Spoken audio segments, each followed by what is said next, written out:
क्या लगता है आपको हमारे हिंदू धर्म में सबसे ज़्यादा खतरा हमारे धर्म को किस तरह के लोगों से? अनास्था से। हमारे धर्म को कभी कोई खतरा नहीं रहा, लेकिन जब लड़ाई आस्था और अनास्था के बीच में आ जाती है तो पैर डगमगा जाते हैं।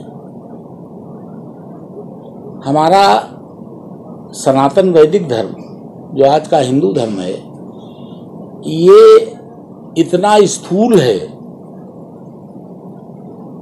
इसे अंगद के पांव की भी तुलना देना बहुत छोटी बात हो जाएगी। इसे डिगाने का प्रयत्न चाहे जितना हुआ हो, ये डिग नहीं पाया है। हमारी आस्था भी तोड़ने के लगातार प्रयास हुए। एक युग आया जब ईश्वर की सत्ता से ही इनकार कर दिया गया, ईश्वर को ही नकार दिया गया। वो भौतिकवादी लोग जिन्होंने अलौकिक शक्तियों से इनकार किया, क्या वो सफल हो पाए? आप गौतम बुद्ध का भी नाम इस श्रेणी में शामिल कर सकते हो। भारत में नहीं सफल हुए, दुनिया में सफलता मिली होगी,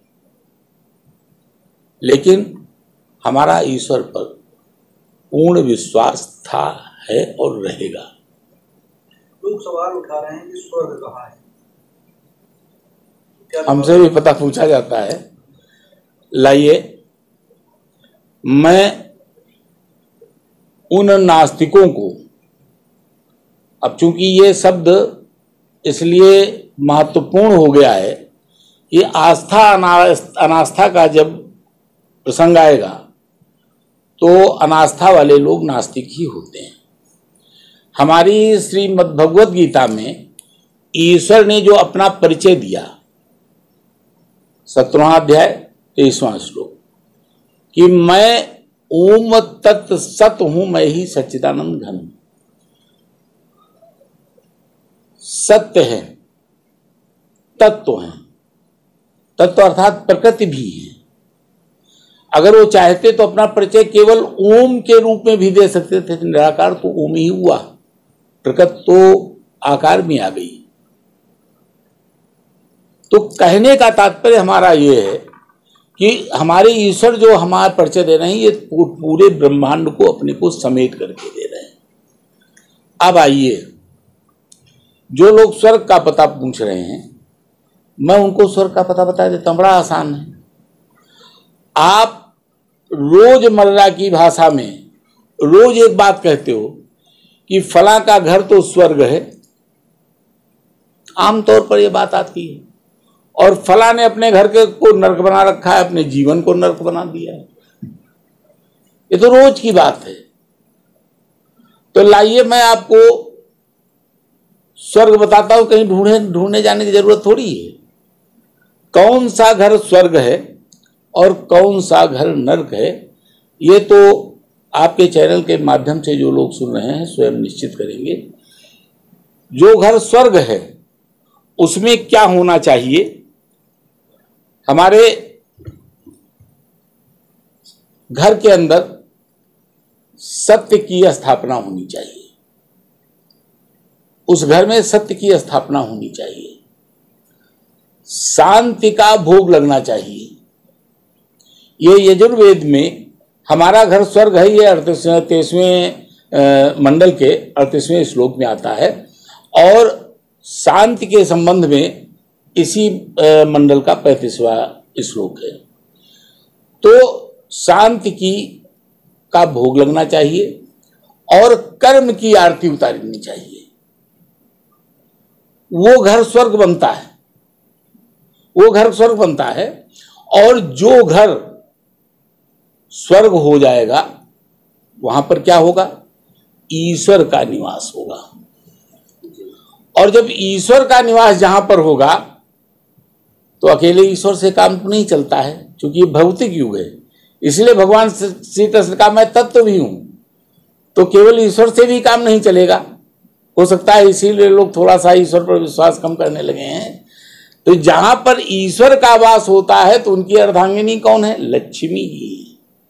उनके साथ में लक्ष्मी जी का उसी घर में प्रवेश होता है, और जाहिर सी बात है लक्ष्मी आएंगी तो हमारे घर में रिद्धि सिद्धि का वास हो गया, वो घर स्वर्ग हो गया, वही घर स्वर्ग हो गया।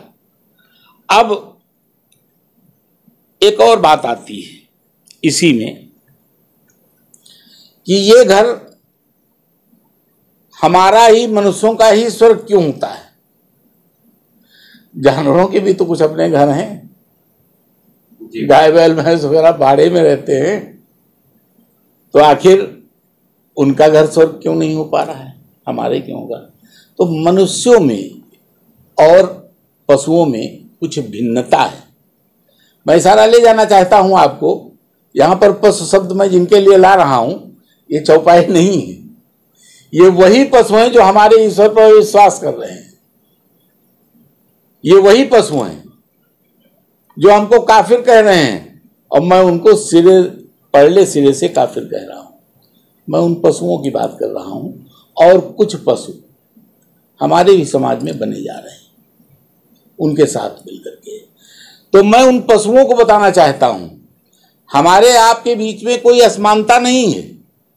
अगर 33 कोटि देवताओं का हमारे ऋग्वेद से यजुर्वेद तक सब में वर्णन आया हुआ है कि हमारे शरीर में ही वास होता है 8 वसु, 11 रुद्र, 12 आदित्य, इंद्र और विष्णु, तो ये आपके भी अंदर वास करते हैं और उन पशुओं के अंदर भी वास करते हैं और वास्तविक पशुओं में भी वास करते हैं। लेकिन हम उन पशुओं से थोड़ा सा भिन्न है। मनुष्य योनि जो है थोड़ा सा भिन्न हो जाती है। उसके तीन कारण हैं। हमारे ईश्वर ने हमको हमारे अंदर 3 देवियों को भी प्रविष्ट कराया। पहली देवी, ये भी यजुर्वेद से है, वाणी। हम श्रेष्ठ क्यों हैं? मनुष्य श्रेष्ठ क्यों है? अपनी वाणी से श्रेष्ठ है, जो अन्य को प्राप्त नहीं होती। दूसरी देवी कौन है जो हमारे अंदर है, विराजमान है? श्रद्धा। आप देखते हैं कि हम हर उस कार्य के लिए श्रद्धा व्यक्त करते हैं, उस कार्य में श्रद्धा रखते हैं जो हमें हितकारी होती है। हम ईश्वर से भी श्रद्धा रखते हैं, हम वनस्पति से भी श्रद्धा करते हैं, हम मनुष्य से भी श्रद्धा करते हैं। ये देवी हमारे अंदर विराजमान है, ये भी ईश्वर प्रदत्त है।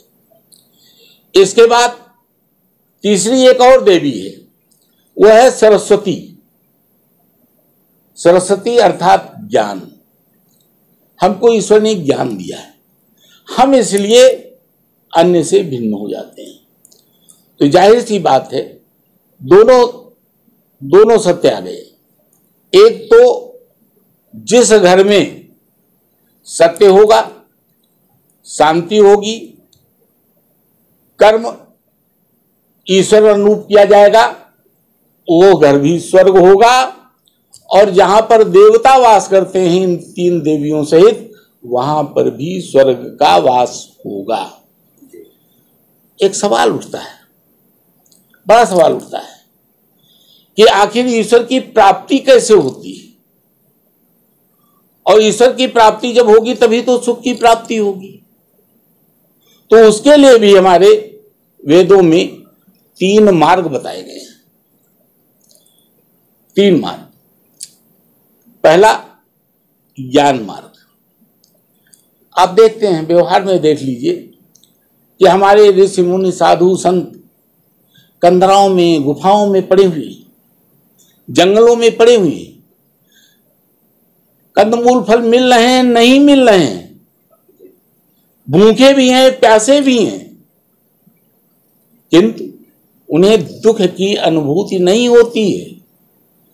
अगर लेस मात्र भी, किंचित मात्र भी दुख की अनुभूति होती तो जंगल छोड़ करके चले आए होते।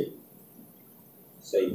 तो पहला क्या है, उन्हें ज्ञान प्राप्त हुआ, ज्ञान मार्ग, उनको ईश्वर की प्राप्ति हो चुकी है, वो ईश्वर को प्राप्त कर चुके हैं। दूसरा भक्ति मार्ग,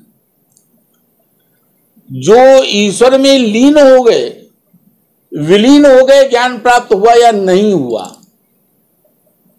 वो भी सुखी है। आप मथुरा, काशी, हमारे धार्मिक स्थलों पर चले जाइए, कितने लोग फुटपाथों पर सो रहे हैं, ईश्वर को याद कर रहे हैं, उन्हें कोई दुख व्याप्त नहीं है, कोई दुख उनको नहीं मिलता है। तो ये भक्ति मार्ग हो गया। और तीसरा, ये सबसे कठिन मार्ग है, कर्म मार्ग। बस यहीं पर आस्था भी डगमगाती है, यहीं पर हमारा विश्वास भी डगमगाता है, यहीं पर हमें सब चीजों में बुराइयां नजर आने लगती हैं जब हम कर्म मार्ग के द्वारा ईश्वर की प्राप्ति करना चाहते हैं।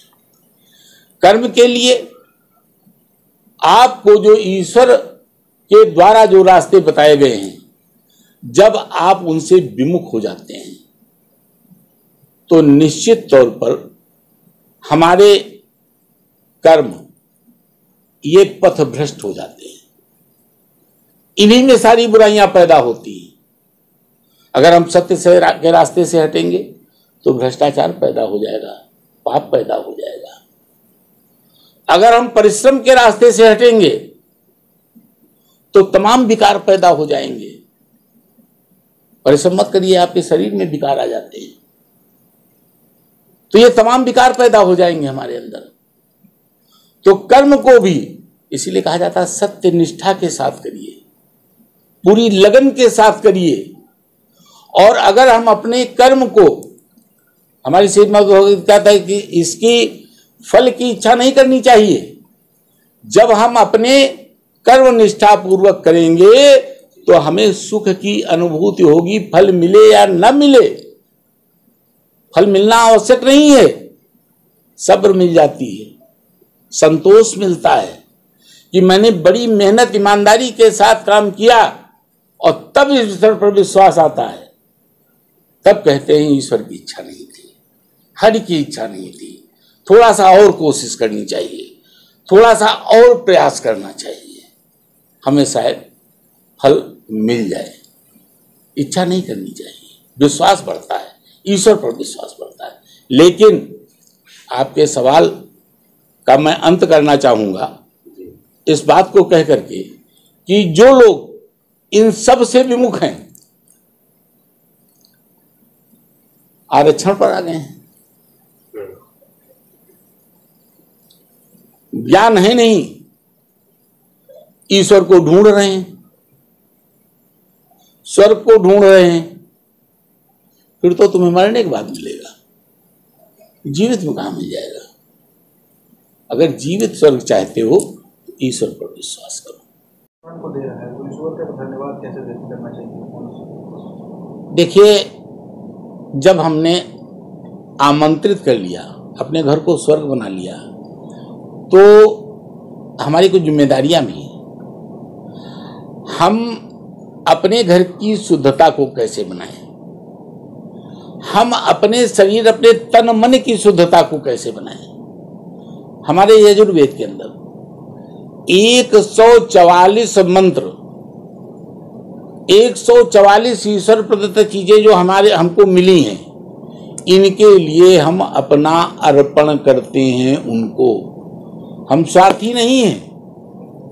अगर ईश्वर से हमें कुछ प्राप्त हुआ है तो हम भी अपने को उसे अर्पण कर रहे हैं। जैसे अग्निय स्वाहा, सूर्य स्वाहा, चंद्राय स्वाहा, मेघ स्वाहा, जलाय स्वाहा, वनस्पतिया स्वाहा, आदित्य स्वाहा, वसु स्वाहा, इंद्राय स्वाहा। मैं अपने को स्वाहा अर्थ अपने को मैं अर्पण कर रहा हूं।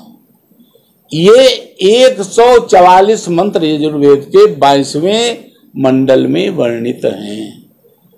क्योंकि ये आपका एक इंटरव्यू है, मैं आपकी थोड़ी सी परेशानी जानता हूं कि आप ये मुझे घंटे 2 घंटे का समय नहीं दे पाएंगे। मैं आपके चेहरे को पढ़ रहा हूं कि आप हमें कम समय देना चाहते हैं, इसलिए मैं बता दूं, ये खैर जब भी आप हिंदू धर्म को जब देना चाहिएगा तो इसका मैं आपको दे दूंगा कि किन मंत्रों का उन्हें जाप करना चाहिए। और दूसरे, हम वातावरण और घर की शुद्धता को कैसे बनाए रखें, इसके लिए ईश्वर ने 80 प्रकार के अन्न बताए हैं। अन्नों से आहुतियां देनी चाहिए। 80 यज्ञ हमारे यहाँ वर्णित हैं, 80 यज्ञ करने चाहिए। 80 में आप एक यज्ञ भी कर सकते हैं, 80 के 80 भी आप कर सकते हैं। 3 संविधाएं देनी चाहिए। ये सब हमारे यहाँ वैदिक रीति से हमारे धर्मशास्त्रों में वर्णित है। हम अपने घर को शुद्ध रखें, अपने वातावरण को शुद्ध रखें, अपने समाज को शुद्ध रखें, अपने मन को शुद्ध रखें, अपने घर में शांति स्थापित करें, अपने घर में कर्म की आरती उतारें। इसी के द्वारा हमें ईश्वर और सुख समृद्धि की प्राप्त होगी। मैं आपके चैनल के माध्यम से इस नव संवत्सर पर, नवरात्र के शुभ अवसर पर अपने सनातन धर्मी वैदिक धर्मियों को मैं साधुवाद देना चाहूँगा और चाहूँगा कि ईश्वर में आस्था रखिए। ईश्वर ही सब कुछ करने वाला है, ईश्वर ही सब कुछ देने वाला है और आपको ही दे रहा है, किसी अन्य को नहीं देने वाला है। सवाल सीधे सत्ता से, चाहे बात राजनीति की हो या फिर समाज की, आर्थिक हो या बात हो रोजगार की या फिर भ्रष्टाचार की, हर खबर सबसे पहले सबसे सटीक आप तक। हम बनेंगे आपकी आवाज, दिखाएंगे वही जो होगा।